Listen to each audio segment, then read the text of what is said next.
Ačkoliv sám pracuji v marketingu, tak i mně se často stává, že jsem obětí nějakých marketingových taktik a zaplatím za nějaký produkt či službu, která nefunguje tak, jak slibuje. Typickým příkladem takového chování jsou programy pro zrychlení operačního systému Windows, jako je třeba iObit, CCleaner, TuneUp a podobně. V tomto videu se podíváme, jak takové programy fungují či nefungují a jaké marketingové a psychologické taktiky používají k tomu, aby jsme si je zakoupili. Já jsem Lukáš Mikula, dělám webové stránky marketing a lidi si mě pletou s ajťákem, protože už nějak tak od malička jednak vypadám jako ajťák, ale už od malička se samozřejmě počítačům věnuju, baví mě, takže částečně se myslím jako definuju jako ajťák. A i přesto, že se tak definuju, tak jsem většinu let i nedávno ještě utrácel za programy pro zrychlení počítače, ačkoliv v reálu vlastně nic moc nedělají nebo spíše škodí. Takže pojďme se na to podívat, jak to celé funguje. Na začátku se podíváme na to, jak funguje počítač, jak funguje operační systém. Pokud tyhle věci znáte, tak když tak přeskočte, já samozřejmě vytvořím kapitoly, takže přeskočte dál na další obsah, ale pokud to nevíte, tak doporučuji se na to podívat, abyste měli větší kontext. Prvně se pojďme podívat, jak funguje počítač. Takže počítač má jaký? Procesor, to je mozek toho počítače, ten zpracovává veškeré operace, to je náš mozek. My potřebujeme nějak tak zpracovat veškeré ty signály kolem nás, co se děje, a na základě toho pak zase mozek říká, co máme dělat. Takže zpracuje, že já tady teď dělám video a díky tomu mluvím a dokážu takhle artikulovat všechny ty věci, samozřejmě dýchání, všechny ty věci na pozadí. Takže počítač má nějaký procesor, který má operační paměť, tu si můžete představit jako krátkodobou paměť, kterou mám teď já. Já v tuhle chvíli jsem se připravoval na to video, takže já mám nějaké věci v té paměti, ale zítra už je nemusím vědět, protože se vyspím a něco z té operační paměti z té krátkodobé se mi nepřepíše do dlouhodobé a něco třeba ano. Operační paměť, cokoliv já mám puštěného, jako třeba teď prohlížeč, nebo i veškerý ten operační systém, to, že mám puštěný Windows, to, že mám puštěný program, který mi teď nahrává obrazovku, tak to všechno je teď vlastně uložené v operační paměti. Ale ve chvíli, kdy já ten počítač vypnu, nebo kdy zavřu ten program na to nahrávání obrazovky, kdy zavřu ten prohlížeč, tak se to vyčistí z té krátkodobé paměti. Potom máme dlouhodobou paměť, to je pevný disk, který může být klasický starý pevný disk, anebo SSD disky, které jsou mnohem rychlejší v dnešní době, což už máte se třeba v notebooku jako běžné. A na ty se zapisují data, která tam jsou uložena dlouhodobě, takže když máte jakýkoliv film, hudbu, nainstalovanou nějakou hru, nainstalovaný nějaký program, tak tohle jsou taková větší data, která jsou uložena na tomto disku. A když pak počítač potřebuje přehrát ten film nebo pustit nějakou tu hru, tak bere ty data z tohohle pomalejšího velkého disku a ukládá je do té krátkodobé paměti, do té operační paměti, která je v tu chvíli využívá. To celé je napájeno zdrojem, což je energie, a všechno to vlastně spojuje základní deska, což je takový komunikační tunel mezi všechny těmi komponenty a zařízeními, aby spolu dokázali komunikovat. A potom máme třeba grafickou kartu. Technický počítač dokáže fungovat i bez grafické karty. Některé servery třeba grafickou kartu vůbec nemají, tam se člověk připojuje vzdáleně přes terminál, ale na většině počítačů, notebooků samozřejmě grafická karta je, protože my chceme vidět, co se na tom počítači děje. Takže pokud teď na tohle video koukáte na mobilu, na počítači, na čemkoliv, tak tam musí být grafická karta k tomu, abyste to mohli vůbec vidět. Pak je třeba zvuková karta, díky tomu slyšíme z počítače, z mobilu zvuky a podobně. A všechny tyhle teda komponenty pracují všechny dohromady na té základní desce a díky tomu máme funkční počítač, tak jak ho známe. Samozřejmě s tím, že tam pak může být nějaká CD mechanika, může tam být čtečka karet, může tam být spousta zase věcí, třeba mobily mají nějaké senzory, Bluetooth, Wi-Fi. V základu zde platí, že čím je rychlejší procesor, tím rychlejší bude počítač. Čím mám větší operační paměť, tu krátkodobou, tak tím více programů můžu mít zároveň spuštěných. Čím mám větší disk, tak více dat na ně můžu uložit, více filmů, více fotek, programů, více her. Čím lepší mám grafickou kartu, tak tím hezčí potom můžu mít ty hry nebo ve větším rozlišení, takže jaké jsou detaily v té hře. Čím lepší mám základní desku, tak tím rychleji to všechno mezi sebou může komunikovat, tím lépe já pak dokážu jednotlivé věci nastavovat do detailu a hlavně tím i stabilnější všechno bude. A to se pak týká i zdroje, protože zdroj zajišťuje všemu energii a čím lepší je zdroj, tak tím jednak já můžu používat klidně, pak chci přidat další grafickou kartu, takže používat lepší komponenty, ale zároveň zase jde o stabilitu. Takže základní deska a zdroj hodně hrají roli v tom, že ten počítač je stabilní a že opravdu funguje jak má, že mi každou chvíli nespadne, já ho nemusím restartovat, vypínat a podobně. Jako další se pojďme podívat na to, jak funguje operační systém, v tomto případě třeba Windows. Vy můžete mít klidně i mobil, tam je operační systém Android, můžete mít Apple, takže tam má Apple vlastní operační systém, nebo Apple OS, pokud máte MacBook od nich. Samozřejmě operačních systémů je více, ale Windows teď budeme brát, jelikož ty programy, které budu zmiňovat, tak jsou hlavně pro Windows, takže to budeme brát jako příklad. A já třeba teď Windows používám a na něm tady nahrávám tu obrazovku. Operační systém je takový vlastně mozek, který komunikuje s veškerým tím hardwarem, o kterém jsme si říkali, s tím počítačem nebo klidně s tím mobilem, komunikuje s tím displejem, s tou obrazovkou, komunikuje s tím procesorem, s tou pamětí, s tím diskem a umožňuje mě jako uživateli vlastně využívat právě ten veškerý hardware, veškeré ty komponenty k tomu, abych já mohl dosahovat toho, co chci. Pouštět si nějaké programy, upravit si nějakou tabulku, podívat se na nějaký film. Takže díky tomu, že ten operační systém je, tak on vlastně komunikuje s těmi jednotlivými komponenty, ale zároveň mi dává pak možnost si nainstalovat třeba vlastní další aplikace. Funguje to tak, že teda já mám nějaký ten hardware, což je ten počítač, takže já mám ten disk, ten procesor, tu paměť, je to napájené. Pak je jádro toho operačního systému, to je úplně takový základ, který má instrukce, jak komunikovat s tím základním zařízením, s tím procesorem, s tou operační pamětí, těmi disky. Nad tím jsou ovladače, což může být ovladač grafické karty, ovladač třeba tiskárny. Možná jste se v minulosti setkali s tím, že jste měli nějakou tiskárnu a pak jste si reinstalovali Windows na nějakou vyšší verzi. Třeba jste přicházeli z Windows 7 na Windows 10. A vy jste chtěli znovu nainstalovat tu tiskárnu a najednou tiskárna nefungovala.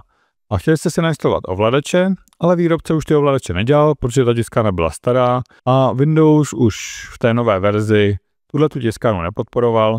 A díky tomu, že ty ovladače neexistovaly, tak už ta tiskárna nešla použít. Takže ovladače nám umožňují použít v tom daném operačním systému to zařízení, kterými připojujeme. Takže výrobce toho zařízení vždycky většinou ty ovladače teda udělá, dodá to pak výrobci toho operačního systému, což je třeba Microsoft pro Windows, ten ty ovladače ověří, že jsou v pořádku, ne, že se tak děje, ale mělo by to tak být, a potom to potvrdí a třeba i Windows přímo ty ovladače může sám detekovat, že si já připojím tu tiskárnu, tak už to sám nainstaluje, anebo já si ty ovladače musím stáhnout od výrobce a nainstalovat. Pokud každé to zařízení a ten operační systém všechno mluví nějakým jiným jazykem, tak ovladače jsou takový slovník, který umožňuje, aby se spolu vždycky jednotlivé ty komponenty a ten operační systém domluvili. Bez ovladačů já můžu mít grafickou kartu, tiskárnu, ale nebudeme fungovat. Jako další jsou různé systémové služby a knihovny. To je, že nám funguje síť, že ten operační systém je nějak zabezpečený. API je, že já můžu připojovat různé programy nebo služby přes nějaký protokol, to nebudeme rozebírat technicky. A pak je třeba registr. To si zmíníme. Registr Windows, já můžu klidně pustit regedit a můžeme se na to, což je editor registru, a můžeme se na to podívat, jak to vypadá. Tak to je vlastně taková databáze, ve které jsou uloženy různé hodnoty. A v podstatě se jedná o databázi nastavení. To, že já mám nastavené nějak rozlišení počítače, to, že já mám nějak nastaveno, jak hlasitý mám zvuk, to, že já mám nastaveno, jak mám i jas obrazovky, to, že já mám nastaveno, že mám černé pozadí ve Windows, že mám určité pozadí. Všechny tyhle věci i různé programy. Když já mám Word, tak on si pamatuje velikost okna, on si pamatuje nějaké nastavení, které já jsem tam udělal. Když já mám nějaký program, tak si pamatuje nějaké nastavení. Takže i tyhle programy kolikrát využívají registr k tomu, aby si tam ukládali různé položky, a Windows pak právě při spouštění počítače i při fungování počítače pak načítá, vlastně hledá v tom registru ty položky a z nich to nastavení čte. Takže to je taková databáze nastavení, která se tam ukládá. K tomu se dostaneme, to bude důležité. A pak máme uživatelské rozhraní, okna, nabídka, plocha. Takže všechno tohle tady kliknu, teď tady vidím, že ty ikony jsou nějak poskládané. Tady dám prohlížeč souborů, zase vidím, že ty soubory jsou nějak poskládané. Takže to je to, jak vypadá to rozhraní, ve kterém já pracuji a funguji. Samozřejmě, když já si pak otevřu na mobilu nebo nějaký Apple, tak to všechno vypadá trošku jinak. A úplně finální vrstva jsou už aplikace, které já instaluji.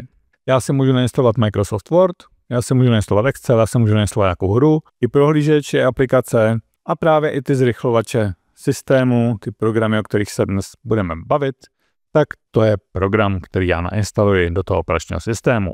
Pojďme se podívat teda, co slibují tyhle ty programy, že za nás udělají, všem nám pomohou a jaký to má efekt či nemá efekt. Já jsem tady vytvořil tabulku běžných služeb, které různé programy na zrychlení a optimalizaci počítače nabízí a propagují a řekneme si, jaká to je funkce, jestli ta funkce už existuje v operačním systému, takže jediné, co ten program dělá, že nám slibuje něco, co je třeba lepší nebo je jako jednodušší, jak to provést, a jestli to má vůbec nějaký vliv na výkon toho počítače. A ještě pokud u nějaké té funkce bude, že je nebezpečná pro počítač, tak to tady dám k tomu lebečku. První, vyčištění disku. Pokud já na disk nainstaluju nějaké programy, tak samozřejmě ty programy zabírají nějaký prostor. Pokud já stavuju nějaké soubory, pokud procházím internet, tak všechno se to někam ukládá a vyčištění disku pak třeba maže různé soubory, které nevyužívám, které jsou vlastně zbytečné, ke kterým už nikdy nebudu vracet, nebo může hledat třeba i duplicitní soubory, kdy mám nějaký film uložen na jednom místě a pak ho mám úplně stejný na druhém. Tak není potřeba, abych to měl dvakrát, třeba i nějaké fotky můžu mít duplicitně, nějaká videa. Takže čištění disku funguje na tom, že mi uvolňuje místo a maže to, co není potřeba. Tohle to už v dnešním operačním systému existuje běžně, vy si můžete ve Windowsu vyhledat vyčištění disku a často i Windows už je dost inteligentní, samozřejmě ty operační systémy dneska jsou inteligentní na to, aby ty data, která za sebou zanechávají, většinou i sama mazala, ty, co opravdu nejsou potřeba. Takže v tomhle případě, ano, ta funkce jako vliv na výkon si myslím klidně 2, záleží na tom, jak máte velký disk, kolik potřebujete prostoru a podobně, takže záleží hrozně na kontextu. A je to užitečná funkce, ale už je v operačním systému a nepotřebuji si na to kupovat program. Správa programu spuštěných po startu, tohle je něco, co určitě umí operační systém a co si můžete nastavit sami. Tady vliv na výkon je jako velký, to můžeme dát klidně 3. A funguje to tak, že já když zapnu nějaký operační systém, když zapnu třeba počítač, na kterém mám tady Windows, tak mi tam naběhnou při startu nějaké programy. Jelikož já mám myš od Razeru, tak mi třeba se spustí program od Razeru. Může se mi načíst Adobe, který používám. Tady vidím, že načítá se mi tady Copilot, nastavení NVIDIA, načítá se mi tady nastavení od Gigabyteu a různé programy, které se vlastně pustí, třeba antivir. A všechny tyhle věci se pustí při startu, aby fungovaly na pozadí, třeba antivir je důležitý, aby běžel hned od startu, aby podchytil případné jako problémy. Ale samozřejmě, čím já víc těch programů při tom startu mám, tak tím pomaleji ten počítač bude startovat. A tyhle ty programy vlastně fungují na tom, že oni vám projedou ty programy a řeknou, hele, tohle je zbytečný, odstraní to a díky tomu, že odstraní třeba programy, které já nepoužívám, nebo jsem kdysi neinstaloval, já to vůbec nepoužívám a přesto se to spouští, tak najednou se mi rychleji naběhne jako operační systém, protože nečeká na různé programy, které se jinak spustí. Tady to má efekt podle toho, jak mám výkonný počítač. Čím méně výkonný počítač, no, čím pomalejší počítač, tak tím větší efekt tady té funkce samozřejmě bude. Když mám extrémně výkonný počítač, který má hromadu paměti, rychlý procesor, tak tady ten vliv na výkon může být klidně 1, třeba téměř žádný. Takže záleží zase na kontextu. Každopádně v těch programech je to asi lepší, než jako se s tím prát ve Windows, je to takové přehlednější, máte tam i různé doporučení, takže to je něco, co třeba dává jako smysl, zvlášť pro lidi, kteří tomuhle moc nerozumí. Pak máme odinstalace programu s čištěním. Tady bych řekl ano, ne, odinstalace programu funguje sama o sobě ve Windows, ale většinou to po sobě zanechá nějaký bordel, že to čištění tam není. Vliv na výkon se nemyslím, že v podstatě nějaký je. Může to být kontextové. Pokud já si nainstaluji třeba nějakou hru a pak ji odinstaluji, protože už ji nehraju, akorát mi zabírá místo, já potřebuji uvolnit místo na disku, tak tyhle ty programy, ty zrychlovače, slibují, že navíc ještě odstraní všechny soubory po té hře, které by mohla zanechat. Ano, ta hra někdy může právě v těch registrech, které jsme zmiňovali, nechat nějaké položky, nebo může nechat nějaké soubory malé na disku, třeba právě s uložením nastavení, že pro případ, že já bych v budoucnu chtěl tu hru si nainstalovat znova, tak ať ta hra si pamatuje už to nastavení a já zase nemusím všechno přenastavovat. Ale většinou to jsou tak malé soubory, že ten efekt toho, že to ten program smaže nebo ne, vlastně je typicky žádný. Takže někdy tohleto čištění může mít efekt, zvlášť v případě, že třeba odinstalovám ovladače grafické karty, potřebuji to úplně čistě odinstalovat, že mám nějaký problém a podobně. To jsou takové jako specifické příklady, kdy mi to může pomoct, ale ve většině případů to je naprosto zbytečné. Pak máme aktualizaci ovladačů, což vlastně operační systém má sám v sobě. Vliv na výkon, samozřejmě podle ovladače, může být klidně 3, ale je to zase kontextové, takže tady dám nějakou asi 2, takový střed. Ovladačích jsme se bavili a nejvíce aktualizujeme třeba asi ovladač na grafickou kartu. Pokud já mám kartu od NVIDIA, tak většinou si stahuji nějaký balík nebo ten jejich control panel od NVIDIA přímo mi nabízí, že ovládací panel NVIDIA, že je nový ovladač, to stáhnu, nainstaluju. Je to lepší, tady na grafiku většinou instalujeme přímo balíky od toho výrobce té grafické karty, ale všechno ostatní se většinou hlídá Windows a pokud jsou nějaké aktualizace ovladačů ze strany Windows, které jsou potvrzené Microsoftem, tak to Windows instaluje v rámci aktualizací automaticky. Teď výhoda těch programů, které různě slibují, různé ty driver updater, jako aktualizace ovladačů, tak slibují, že mají databázi hromady ovladačů a vy tam vždycky si dáte skenovat, jaké ovladače nejsou aktuální, jestli tam zobrazí seznam a ono vám to nainstaluje nové ovladače. Problém tady je, že nevíme, z jakého ty ovladače jsou zdroje. Pokud já nainstaluje nějaký ovladač, který třeba není přímo od výrobce, ale může být nějak potenciálně škodlivý, tak mi to může opravdu jako poškodit systém. Takže tady to může být vyloženě nebezpečné, což může být technicky ve správě programu, pokud já si tam třeba, nebo ten program mi tam odebere antivirus a já o tom nevím, že mi neběží najednou na pozadí. Takže tady hlavně u té aktualizace ovladačů, tady jako bych to nedoporučoval, tady je asi lepší nechat prostě Windows, ať vám to aktualizuje. A pokud já nemám v počítači vyloženě žádný problém, tak nepotřebuji prostě aktualizovat ovladače. Pokud mi to funguje, pokud mi to běží jak má, tak nemá smysl tohleto jako nějakým způsobem řešit. Jako další máme čištění registru. Když si představíme 20 let zpátky, když byly třeba Windows XP, tak tenkrát ty starší verze operačního systému za sebou zanechávaly mnoho stop, když já jsem něco nainstaloval, jelikož byly pomalé procesory, pomalé paměti, byly malé disky, tak já jsem chtěl čistit cokoliv, co bylo možné, abych uvolňoval jakoukoliv paměť a aby ten počítač byl rychlejší. Tenkrát to bylo znát, protože ty zdroje toho počítače byly malé a jakékoliv vyčištění čehokoliv mohlo mít nějaký efekt. Dneska vlastně čištění registru ten program pustí, což se můžeme třeba ukázat v CCleaneru. Tak já tady mám nástroje, registry, dáme teda problémy. V registru většinou zůstávají nějaké hodnoty třeba programu, které já jsem v minulosti nainstaloval, pak jsem je odinstaloval, anebo nějaké parametry, které ten program si vyčistil jenom dočasně, pak už je nevyužívá, ale nesmazal je. Realita je taková, že pokud já tam tyhle ty položky od registru mi zůstanou, tak to vůbec ničemu nevadí, to nemá žádný efekt. Protože pokud já tam mám nějakou položku, kterou stejně žádný program nevyužívá, tak tam jenom leží, ale nic nespomaluje. Jako vůbec nic se neděje. Když já to mám vyčistit, tak potenciálně akorát může způsobit problémy.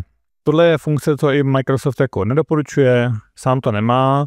Ano, nějakou chvíli, myslím, že v době XP tenkrát měl i Microsoft přímo nějaký svůj produkt na čištění registru, ale pak zjistili, že to je prostě nesmysl. Má to nulový efekt a jediné, co to může udělat, je poškodit váš počítač. Proto to ani Windows nemá v sobě, protože není důvod něco takového mít. Takže čištění registru, to je něco, co jako nejvíc ty programy slibují, ale čemu se jako doporučuji vyhnout. Společně s aktualizací ovladačů nemá to smysl. Jako další je vyčištění RAM, kdy nám program slibuje, hele, když tady pustit hru, tak my ti tady vyčistíme operační paměť, ať ta hra má co nejvíc prostředků. To zní krásně papírově a funguje to tak, že akorát ten program vezme něco, co běží na pozadí a přesune to třeba na pevný disk, místo toho, aby to bylo v té krátkodobé operační paměti.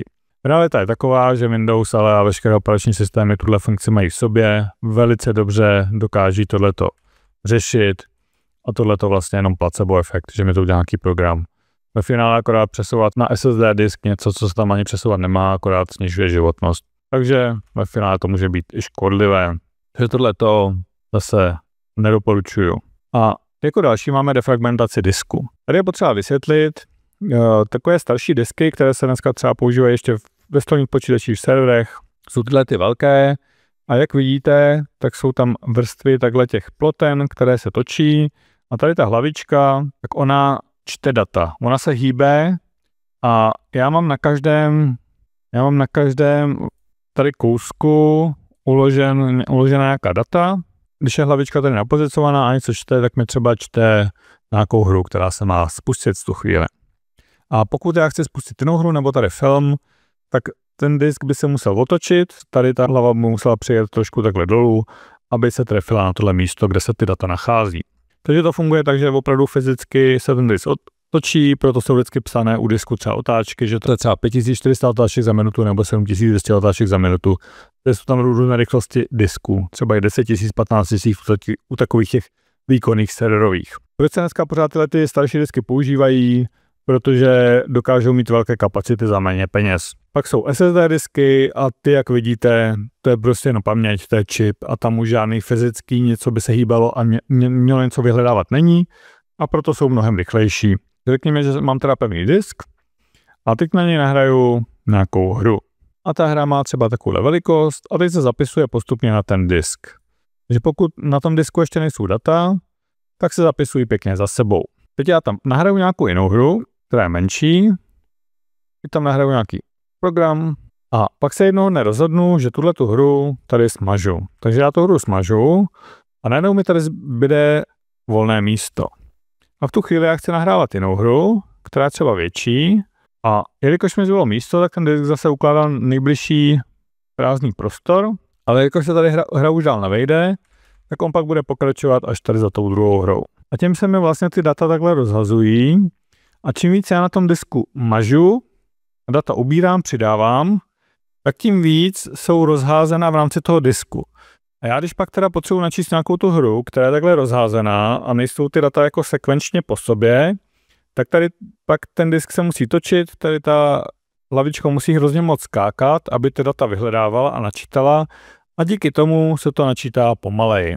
Tomu se říká fragmentace. Když jsou ty data pěkně za sebou, tak ta hlavička nemusí jako přeskakovat rychle nic vyhledávat a velice rychle to načte. A defragmentace právě funguje tak, že vyhledá tyhle ty data, co jsou jako za sebou, co dávají smysl a všechno přeskupí tak, aby to bylo za sebou v řadě. Takže ono takhle spraví a já pak, když teda načítám nějaký program, tak je to pěkně v řadě a rychleji se to načítá. Defragmentace je ve Windows. Vliv může mít u těch starších disků klidně až 3. No, možná vydal 2, ale dobře, řekněme, že vliv má. A pokud mám teda nějaký takovýhle starší ještě disk fyzický, používám ho v počítači, tak ano, defragmentace může mít pozitivní vliv pro výkon. Naopak u SSD disku bych ji v životě neměl pouštět, protože jediné, co tam to neudělá, jelikož tam to pracuje jinak, tam se nic nehýbe, tam jsou data dostupná co kdekoliv a já budu nepotřebuji nic defragmentovat. To, kdybych tam defragmentoval ty data, tak jediné, co to způsobí, že já tam zapisuju a čtu ve velkém a tím snižuju akorát životnost toho disku. Takže jediné, čeho dosáhnu, je to, že SSD disk poškodím. Takže u starých pevných disků ano, tam to má smysl, u těch SSD disků rozhodně ne. A jelikož to je ve Windows, zase není potřeba kupovat nějaký nástroj. Jako další, co tyhle ty programy nabízí, je, že vám vyladí systém, že kliknu jedno tlačítko, ono to přečte všechny ty nastavení Windows a všechno to zrychlí. Všechno tohle má Windows vlastně v sobě, protože jediné, co to dělá, že to mění nastavení v těch registrech, ale pokud já jsem osoba, která neví jak na to, nebo jak ty nastavení různá změnit a vyhledat, tak samozřejmě tady mám výhodu toho, že to za mě udělá jednoduše ten program. Tohle samozřejmě může způsobit problém, nějaké chyby, zvlášť třeba to jsem zkoušel u programu, jako které slibují, že zrychlí síť, že zrychlí internet. To většinou vedlo akorát k tomu, že jsem pak měl ten internet pomalejší nebo že to lagovalo podobně. Nikdy mi to jako nedalo nic dobrého. Takže ve finále ano, nějaký efekt tam může být, ale většinou to je efekt v tom, že to povypíná třeba vizuální efekty Windows, kdy běžně jsou nějaké animace, různé stíny a podobné věci. Takže ano, může to být nějaký jako efekt, pokud ten program je dobrý, ale většinou Windows zase je odladěný sám o sobě a já nepotřebuji tady jako tunit. Ty benefity budou jako víceméně, dá se říct, minimální. Rozhodně to nebudou desítky, stovky procent, jak ty programy slibují. Většinou to může být jako 1, 2, 3% a tím jako končíme. A pak tady máme mazání z toho ochrana soukromí, to je spíše čím třeba v prohlížeči, vymazat cookies, vymazat nějaké stopy, prohlížení a podobně. A to jako umí ten prohlížeč, takže zase nic nemá to žádný vliv na výkon většinou, no, může mít v tom prohlížeči nebo kde to používám, ale zase nic, co bych jako asi nenašel ručně. Takže realita je taková, že většina těch programů nabízí věci, které už jsou integrované v tom operačním systému a jediné, co dělá, tak nám dá nějaké okno, nějaké prostředí, které to dokáže udělat na jedno tlačítko, takže nám jako zjednoduší přístup k těm funkcím, zvlášť těm lidem, kteří tomu nerozumí. A na druhou stranu, jak vidíte, tak to může mít jako negativní efekt a ve finále to může poškodit můj počítač, můj systém, připravit mě to o data a podobně. Takže z toho důvodu, to, abych já za to ještě platil, za to riziko nedává absolutně smysl. Pojďme se podívat teda na to, jaký marketing tyhle ty společnosti a programy využívají k tomu, aby nám tohleto, co nás vlastně může poškodit, prodali. První je strašení nebo psychologický nátlak, kdy já procházím třeba internet a najednou na mě vyskočí okno, váš počítač je v ohrožení nebo váš počítač má x chyb, tady klikněte a najednou se vám ty chyby všechny odstraní. Takže tohle je jenom, že se nás snaží jako vystrašit tím, že my máme nějaké problémy, které ve finále třeba neexistují nebo to řešení vlastně nemá žádný efekt. Pojďme vystrašit toho zákazníka a díky tomu, že ho vystrašíme, tak on si ten produkt koupí. Další jsou falešné návody na řešení problémů. To je, když já budu hledat problém, třeba nefunguje mi nějaké nastavení, nefunguje mi tady třeba tiskárna, tak já si dám do Google hledat, jak to vyřešit a přijdu na nějaký návod, kde je, hele, tady máte problém s tiskárnou, stačí nainstalovat tenhle program. Ono to opravdu neřeší ten problém, jenom to vytváří fikci toho, že ho to vyřeší a jenom nás to vede k tomu, aby jsme si nainstalovali zase nějakou verzi zdarma, která nám pak bude nutit nákup. Další jsou přehnaná tvrzení. Marketing těch programů slibuje, hele, váš počítač bude 3x rychlejší, xkrát rychlejší, vaše síť bude xkrát rychlejší. Všechny tyhle věci, ale je to absolutní nesmysl, jenom se to krásně samozřejmě poslouchá. Je hezké vidět, za mě jako za zákazníka, že já můžu zrychlit svůj počítač bez toho, abych musel jako fyzicky tady měnit nějakou paměť, nebo měnit procesor, nebo si koupit nový notebook. Já si tady stáhnu jenom nějaký program a on to udělá za mě, to je úžasný, bohužel to ale nefunguje. A k tomu se vážou různá klamová reklama, neověřená tvrzení, že tady zrychlete počítač na jedno kliknutí. Ten efekt tam není, může tam být nějaký jako minimální efekt někdy, ale většinou to je spíše placebo.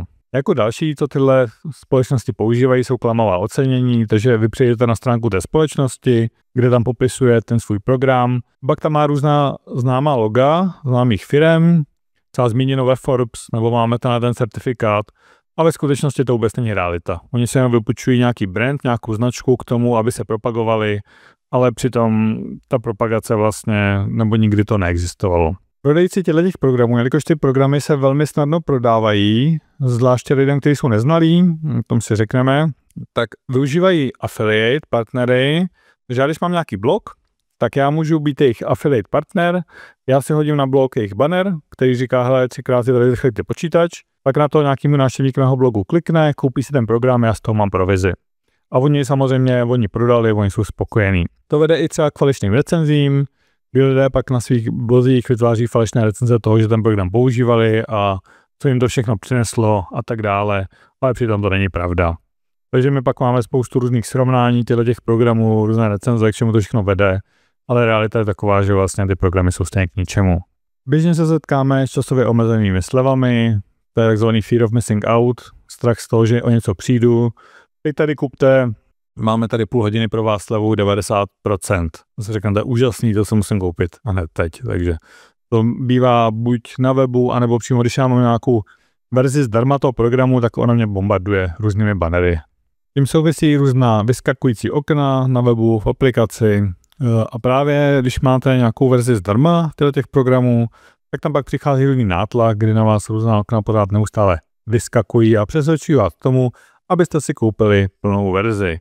Což může být i nějaké omezení funkčnosti, že já si dám třeba čištění registru, teď vidím, že tam je 2000 položek, které by měly být vyčištěny, ale ta verze zdarma mi nabídne vyčistit jenom 500 položek a abych vyčistil všechno, musím si koupit jejich placenou verzi. Co bývá problém u těch programů je bundling nebo sdružování při instalaci. Já když instaluji ten program, tak během té instalace se tam nabízí další spousta programů k instalaci. Často jsou i zaškrtnuté, že se nainstalují automaticky, já to musím odškrtnout. Samozřejmě jsou to programy, které vůbec nechci. Často firmy platí na to, aby měly v rámci instalace těch programů svoje programy. A je to zase další způsob pro tyhle firmy, jak vydělat peníze. A pro zákazníky to většinou přinese, pokud během té instalace nedávají pozor, tak jim to instaluje akorát bordel do počítače. Běžný trik, který se samozřejmě děje, že já si koupím ten program, třeba tady AVG TuneUp a mám tady 590 korun na rok, super, ale příští rok se tady za 1090 obnoví. Takže já samozřejmě teď tady dám takovou krásnou částku, to mi přijde ještě fair, ale za rok najednou se mi odečte přes 1000 korun z kreditky a musím s tím počítat. Ještě jedna věcí, co se může stát, neděje se to úplně často, ale historicky se to stalo, že ty programy, když se nainstalují verzi zdarma, tak oni mi můžou sami cíleně vytvářet nějaký bordel nebo zpomalovat počítač a jak měl pocit, že ten počítač potřebuje opravit a zrychlit, čímž vlastně vytvoří problém, který pak odstraňují, anebo ty programy sbírají o mě různá data a pak je přeprodávají třetím stranám, což myslím, že se děje asi běžně. Takže zase cokoliv já si nainstaluji někam, tak to může sbírat data o mém počítači, o mém chování a ty pak přeprodávat dál, takže musím si na to dávat pozor a samozřejmě ideálně bych měl číst takové ty smlouvy o používání, ale to nikdo nečte, ani já ne, to si budeme povídat. Pojďme se podívat na to, jak firmy využívají různou psychologii. První je neznalost a nejistota.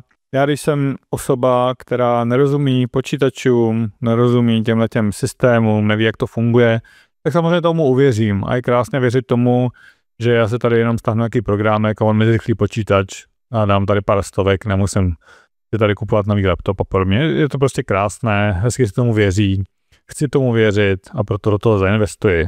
Tady bych dal možná i nějaké využití osobnosti, protože já jsem osoba jako technicky docela znalá, taky já na to většinu času, až když jsem se nedávno začal zajímat, tak jsem na to vždycky jako naletěl a věřil jsem tomu, že to tak je, nikdy jsem to nespochybňoval.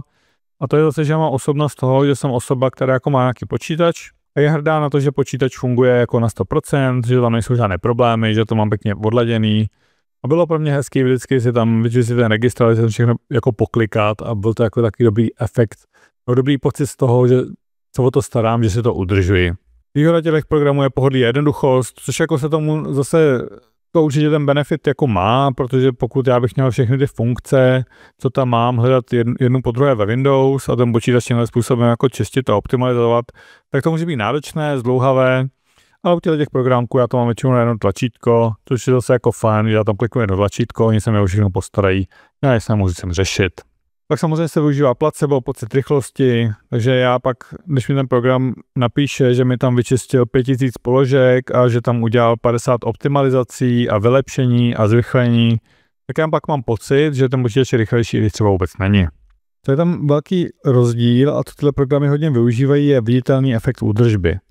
Když já mám třeba Windows nebo Android nebo jakýkoliv systém, tak on spoustu těch vylepšování a optimalizací, zrychlení dělá na pozadí, já o tom vůbec nevím. Většinou už ty programy právě vůbec ty programy nepotřebují, ten operační systém se všechno stará a nepotřebuje mě, abych já někde klikal a jako dělal to ručně. Ale když pustím tady ten program, vezmu tady CCleaner, který dám nějaký pokročilé vyčištění, tak já vidím tady tu spoustu věcí, které já můžu odstranit, pak dám vyčistit. A nebo si řeknu, já jsem tady vyčistil 10 000 souborů, to je neuvěřitelný, o 10 000 položek. A mám pocit z toho, že jsem něco jako pozitivního udělal, že tam k něčemu došlo z mé strany a je tam ten viditelný efekt. A to samozřejmě pro mě má nějaký dopamin, nějaký přínos, já z toho mám dobrý pocit. To samozřejmě funguje autorita doporučení, pokud já přijdu na nějaký web, často to jsou i jako různé weby, které dělají jako recenze, různé magazíny, třeba známé, a pak mají srovnání těch programů, tak já samozřejmě si říkám, že když o tom píše tenhle magazín, tak to musí být jako super program, tak já se ho koupím, tady ještě jeden z nejlepších v těch 10 programech. Bohužel většinou v těch recenzích samozřejmě jsou odkazy zase na partnerské prolinky, takže oni z toho mají peníze, když já si přes ně prokliknu na ten program a koupím si ho, a proto bohužel se tomu nedá moc jako věřit. Pokud by ty programy opravdu jako zrychlovaly a fungovaly tak, jak fungují, nebo tak, jak slibují, že fungují, tak by o nich mluvilo mnohem víc lidí a opravdu jako velké technické kapacity. Skuteční odborníci tyhle ty programy nedoporučují a mluví o nich. A pokud ano, tak je to jenom kvůli penězům. A samozřejmě, co já jako klient dříve, když byly právě ty Windows XP za minulých jako letech, 20 let zpátky, tak tam cokoliv já jsem nainstaloval, jelikož ty počítače byly dost pomalé a ten operační systém, ty programy zabíraly strašně moc prostředků, tak po pár týdnech většinou už ten Windows byl nepoužitelný a já jsem tenkrát v té době instaloval Windows pomalu každý měsíc, 2. V naší době jsem si pořídil notebook 2 roky zpátky a ještě jsem nic jako nedeinstaloval, nebyla potřeba. Takže samozřejmě klient zase se chce vyhnout tomu, když má pocit, že ten počítač je pomalý, aby si ten Windows znovu nainstaloval, aby ho měl úplně čistý, protože já musím představovat veškeré nastavení, veškeré programy, když tady něco najednou zapomenu si někam uložit a přišel jsem o data.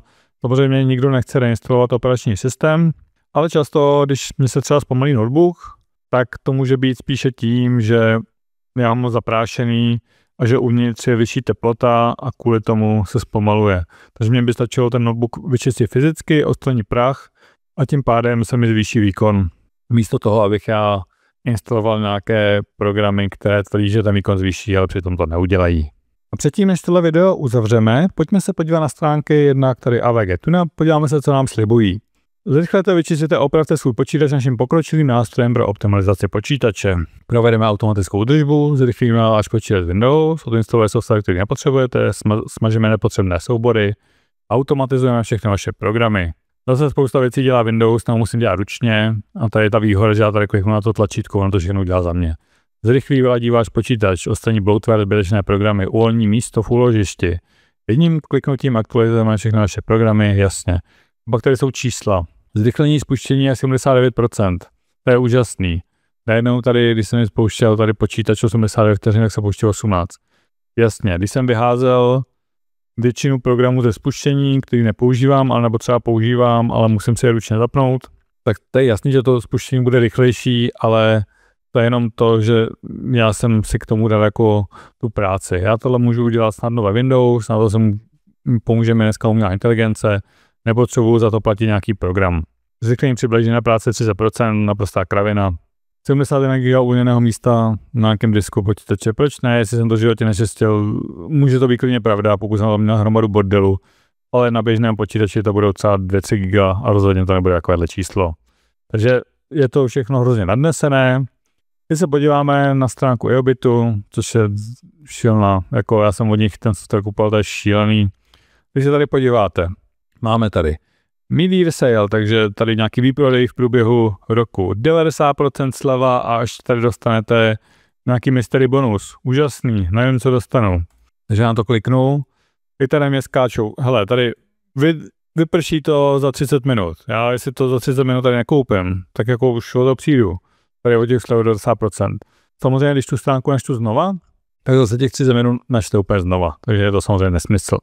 Nebo tady to využívá zase různé jako psychologické taktiky, abych si to koupil.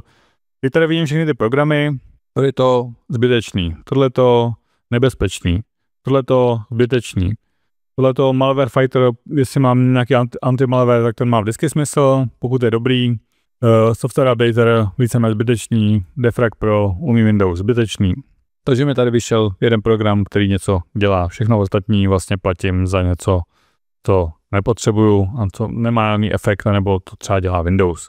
Já tady vidím různé tyhle jako slevy, za chvíli tady, když se nekoupím, tak na mě může vyskočit nějaké okno a využívá to různé věci.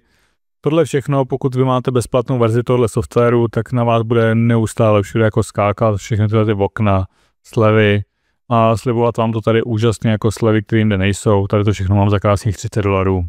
Za rok samozřejmě, pak ta cena bude úplně někde jinde, až se mi to obnoví. Takže tady zrovna tato firma, co třeba tady slibujeme teda, jasně, tady to můžeme mít s těmi dárky za tenhle krásnou jako cenu. Takže pozor, už tady mám i samozřejmě umělou inteligenci, no už mi tady skáče zase v okno, můžeme to vyzkoušet zdarma. Ano, já si to stáhnu, vyzkouším zdarma, mám tady 200násobně rychlejší výkon, jasně, 300násobně rychlejší surfování na internetu, super, najednou 300násobně se mi tady zrychlí můj prohlížeč, neuvěřitelný. A pak tady mám další věci, co mi to nechce překládat, ale wow. Tady mi samozřejmě pomáhá umělá inteligence při skenování, proč ne? AI se musí dneska zaplnit, vyčistí mi to počítač úplně do hloubky, tam zabezpečí mi to nějaký soukromí, jo, 300% rychlejší surfování a 200% rychlejší počítač, jasně, určitě. Takže tohleto jsou jako, jak říkám, využití zase taktik, Tady máme přes 15 milionů ovladačů, který se budou tady rychle aktualizovat, což mi zrychlí samozřejmě pak moje hraní her a všechno se vyřeší na jedno kliknutí. Zase opět, jak jsem říkal, nebezpečný. Zase mi to může poškodit počítač, ty ovladače, nevím, jaké jsou zdroje, já chci nechat Windows na operační systém, ať se stavuje sám. Nebo přímo od výrobce. Alternativa, mám tady notebook od Gigabyteu, můžu jít na stránku výrobce, najít svůj notebook a stavovat software tam. Tohle je firma, které bych se vyhnul jako obloukem, používal jsem jejich software a i když budete mít plnou verzi zaplacenou, tak stejně na vás budou vyskakovat různá okna, nabízet vám furt nějaké věci, to je neuvěřitelný. Závěrem za tedy říct, že já, ač jsem osoba technicky znalá, tak jsem většinu života na tohle naletěl, ale to protože jsem chtěl mít nebo chci mít svůj počítač v nějaké dobré formě a myslel jsem si, že tyhle ty programy mě k tomu jako dopomůžou, ale realita je taková, že tyhle ty programy jsou ve většině případů buď k ničemu, nebo nebezpečné, nebo jenom nahrazují nějakým hezkým prostředím to, co umí Windows v podstatě zdarma. Vyhnul bych se tomu, neutrácel, místo toho je lepší si zainvestovat třeba do dobrého antiviru, který má vždycky nějaký smysl. Samozřejmě otázka je, jestli využít nějaké taktiky třeba ve vlastním podnikání, abych prodával svoje produkty, svoje služby. Záleží na tom, jestli jako přemýšlíte dlouhodobě nebo krátkodobě. Pokud mám krátkodobou strategii, mám třeba nějaký produkt, který jsem teď vytvořil, mám tady 2000 kusů, potřebuji se jich zbavit a už pak žádné nebudou a do budoucna budu mít úplně jinou značku nebo to neřeším, tak pak samozřejmě využiju veškeré tady taktiky k tomu, abych to prodal. A mi to úplně jedno. Ale pokud mám nějaký produkt nebo nějakou značku, u které chci dlouhodobě udržet nějakou kvalitu, chci mít dobré jméno, tak v tu chvíli bych se většině těch taktik jako vyhnul. Neříkám, že se spousta těch věcí jako nepoužívá v rámci prodeje, ale třeba moje osobní přesvědčení je to, že já prodávám řešení lidem, které opravdu potřebují a vím, že ta řešení jim pomohou a že opravdu dávají smysl, mají efekt. Nechci prodávat něco, o čem vím, že je nesmysl, že je to zbytečný, že to těm lidem nepomůže, že jim to nic nepřinese, jenom kvůli tomu, abych z toho měl zisk. Pokud je takováhle firma nebo takovýhle člověk, tak je to pak někdo, kdo si umí zkazit jméno, já už od něj nikdy nic nekoupím. A já vždycky preferuji jako v marketingu dlouhodobou strategii, radši být autentický, být svůj, dělat chyby, neprodávat tolik, ale když už prodám, tak prodat člověku, který se to pak bude chtít koupit zase znova, protože pochopí, že to pro ně mělo opravdu přínos. A to je vlastně asi závěr tohle videa. Já moc děkuji za zhlédnutí, doufám, že vám to něco dalo, že jste si to něco odnesli. A pokud vás tohle video zajímalo, zajímal vás marketing, weby, nějakou umělou inteligence, tak dejte odebírat, ať to nic nepřijdete.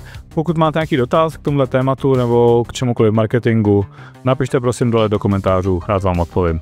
Mějte se krásně a zase příště. Na viděnou.